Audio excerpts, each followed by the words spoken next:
Un organisme génétiquement modifié est un organisme vivant dont le patrimoine génétique a été modifié par l'homme.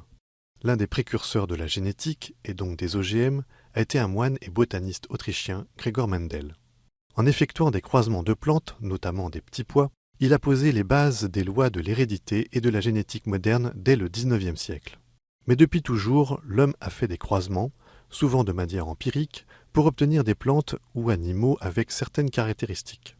Au sens large, les chiens, descendants des loups, peuvent être considérés comme des OGM. Une acception plus restreinte limite cependant l'appellation OGM à des organismes modifiés grâce aux biotechnologies modernes ou génie génétique. On peut, grâce à ces techniques, insérer dans les chromosomes de certains êtres vivants des gènes issus d'animaux ou plantes complètement différents.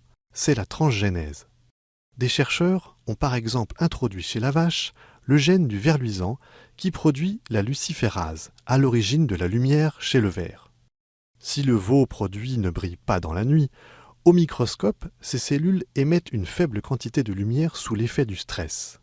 Beaucoup utilisés dans la recherche, les organismes transgéniques ont aussi des applications concrètes, notamment dans l'agriculture et l'alimentation.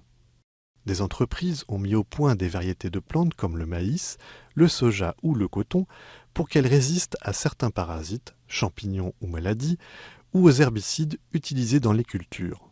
Certains OGM sont aussi conçus pour obtenir une meilleure qualité nutritionnelle des produits ou dans le domaine de la santé.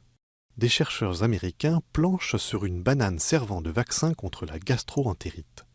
Les OGM sont aussi synonymes d'inquiétude. Si rien n'a démontré le caractère nocif des OGM pour la santé, les défenseurs de l'environnement estiment les études insuffisantes.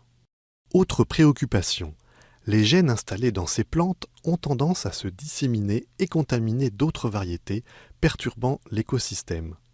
Enfin, les firmes agroalimentaires prennent désormais la main sur les semences. Les graines issues de plants OGM sont stériles. Les agriculteurs doivent donc en racheter pour la récolte suivante.